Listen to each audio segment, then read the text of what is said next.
हाँ तो बच्चों, आज हम राष्ट्र का स्वरूप जहाँ तक अभी तक पढ़ाए हैं उसके आगे से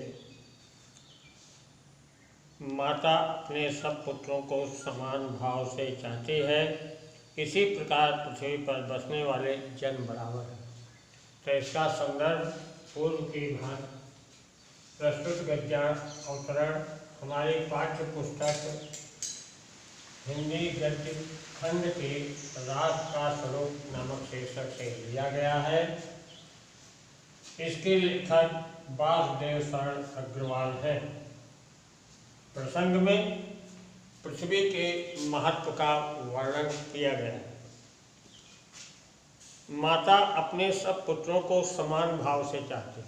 लेखक कह रहा है कि जिस तरह से माता अपने सभी पुत्रों को एक ही भाव से देखती है, उसी तरह से पृथ्वी पर बसने वाले सभी लोग बराबर हैं। कहा भी गया है, माता भूमि पुत्रो अहम।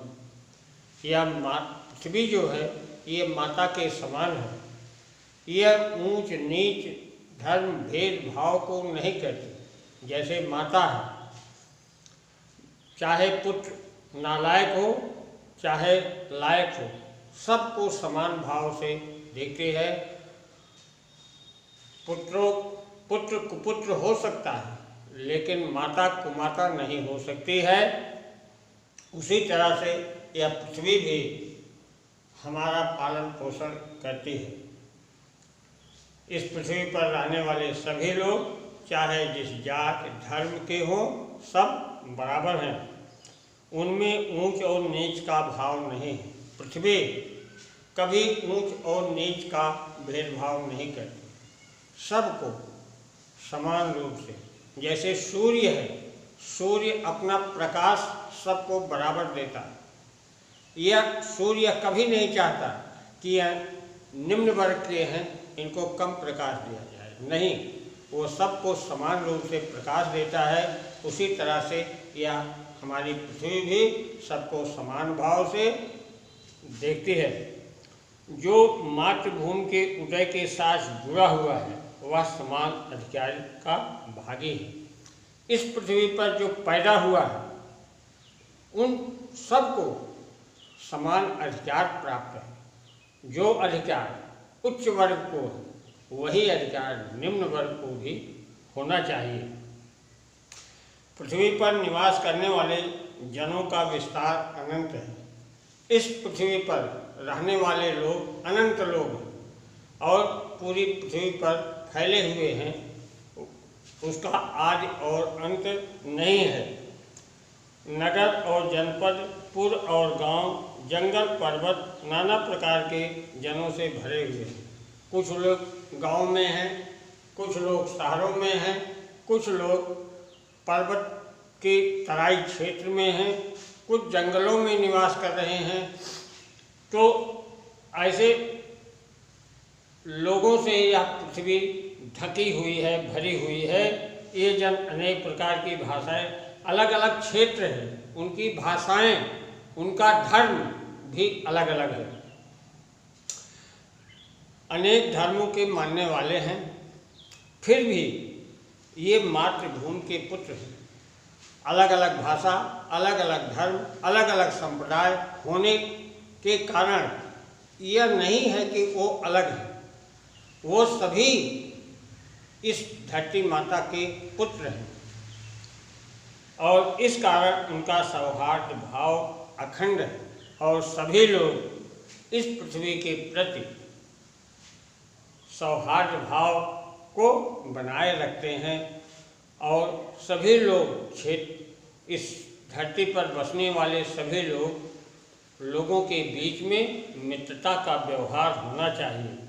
सभ्यता और रहन सहन की दृष्टि से जन एक दूसरे से आगे पीछे हो सकते हैं। कहीं कुछ लोग कुछ क्षेत्रों में सभ्यता और रहन सहन अच्छा है और कहीं पर कुछ पीछे हैं। तो ऐसे आगे पीछे हो सकते हैं कि रहन सहन और सभ्यता खान पान में आगे पीछे हो सकते हैं, लेकिन उसका मतलब यह नहीं है कि वो इस धरती के पुत्र नहीं हैं, किंतु इस कारण से मातृभूमि से उनका जो संबंध है उसमें कोई भेदभाव उत्पन्न नहीं हो सकता। तो खान पान, सभ्यता, रहन सहन में थोड़ा सा कमोबेश होने के कारण यह नहीं कहा जा सकता है कि मातृभूमि के साथ उनका संबंध नहीं है। जो इस मातृभूमि पर पैदा हुआ है उसका अनुराग, उसका लगाव, उसका प्रेम इस धरती से जुड़ा हुआ है और वह कभी हटने वाला नहीं है। जैसे भूमध्य रेखा का वासी भी वहाँ पर बहुत गर्मी पड़ती है, वह हाँफ हाँफ करके जी लेता है, लेकिन उसे अपनी मातृभूमि से अनुराग होता है। हिम का वासी मतलब बर्फ में रहने वाले लोग कांपते रहते हैं, लेकिन फिर उनका भी अनुराग मातृभूमि से होता है। अब सोच लीजिए, भूमध्य रेखा का वासी और हिम का वासी दोनों के रहन सहन में अंतर है, लेकिन अपनी मातृभूमि के प्रति उनका अनुराग अटल है, कभी कम नहीं हो सकता है। तो इस तरह से इस गद्यांश का भाव हुआ। सभ्यता और रहन सहन की दृष्टि से आदमी आगे पीछे हो सकता है और सभी जन अलग अलग बोली, भाषा और धर्म का प्रयोग कर सकते हैं, लेकिन पृथ्वी पर निवास करने वाले जनों का विस्तार भी अनंत होता है।